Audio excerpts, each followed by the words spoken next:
So there's these movies that just happen to be the largest movie ever made, called Avengers, Infinity War, and Endgame.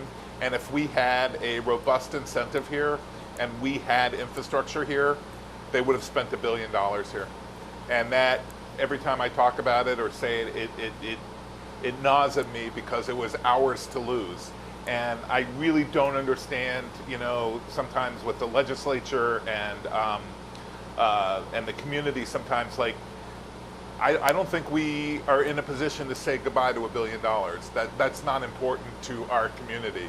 But again, people don't believe that's going to happen here.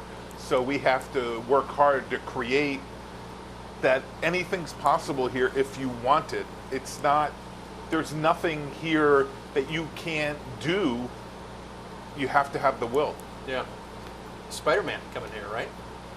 Well, the Spider-Man came, this is actually before my time. They shot second unit here, and everybody thought that was a big deal. But, since we've been here, we've created 5,000 full-time equivalent jobs, over $700 million of economic impact in the community.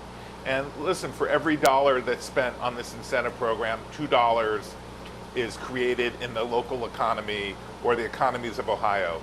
You have a lot of naysayers who say that, it's not a one-to-one on the state of Ohio coming into the coffers. It's not a one-to-one going to the state.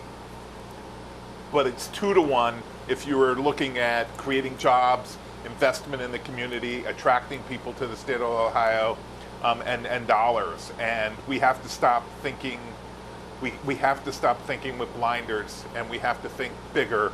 And we need to look at this as we need to all be entrepreneurs and really think about how Cleveland, what is the city we want to look like? We always talk about these other things. And, I think Dave Gilbert has done an amazing job at Destination Cleveland, but we can't define ourselves by one-ofs. I want to make sure, I want to see a Cleveland that has traffic all the time.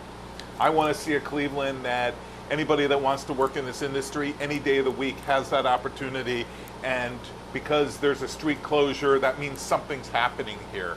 And that, you go to cities and people complain about traffic, but that's because they have a robust economy. Yeah. That's because things are happening. And I don't define traffic as a failure. I define traffic as success.